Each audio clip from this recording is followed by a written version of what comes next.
Hello दोस्तों, तो स्वागत है आपका हमारे न्यू व्लॉग में। तो व्लॉग की शुरुआत हो रही सीधे सुबह सुबह, और ये रास्ते में खड़ा पत्थर फोड़ा क्योंकि काशीपुर में बहुत तेज़ विकास चल रहा है। इसी के साथ साथ हमारे गांव में भी बहुत तेज़ विकास चल रहा है और यहाँ भी पत्थर फोड़ा गली गली में घूम रहा है। तो इसी के साथ लग गई थी ड्यूटी में, सीधा पहुँच गया हॉस्पिटल।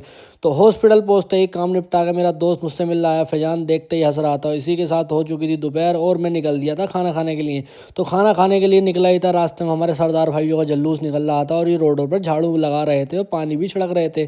तो इसी के साथ साथ मैं दूसरा रास्ता मैंने चेंज किया, दूसरे रास्ते पर आ रहा था। तो यहाँ पे भी जुलूस था क्योंकि जुलूस बहुत लंबा था और बहुत ज़्यादा था। सो फिर मैंने खाना खाया, खाना खा के निकल दिया मैं हॉस्पिटल। तो हो गई थी शाम, सीधा आ गया मैं भाई साहब के पास। तो भाई साहब के पास आते ही सबसे पहले हमने धुलवाई अपनी गाड़ी और फिर चले गए हम भाई साहब और मैं किसी काम से। सीधा पहुंचे नफीस भाई की दुकान। इन दोनों से की मुलाकात और छोटे भाई से कराया हमने थम्स अप और कराया अपना चैनल फॉलो। तो इसी के साथ साथ हो चुकी थी बैठे बैठे बहुत देर। तो भाई साहब और मैं फिर यहाँ से निकल दिए। सीधा पहुंचे प्रोटीन फैक्ट्री। प्रोटीन फैक्ट्री पहुंच के पहले भैया से करी हाय हेलो। हाय हेलो करने के बाद हमने लिया प्रोटीन, ओट्स और BCAA और भी बहुत सारा कुछ लिया। तो इसी के साथ साथ फिर यहाँ से हम निकल दिए। तो इसी के साथ मैं आ गया सीधा घर आकर बच्चों के साथ थोड़ी देर खेला और मैं चला गया फिर दोबारा से हॉस्पिटल। तो इसी के साथ इस व्लॉग का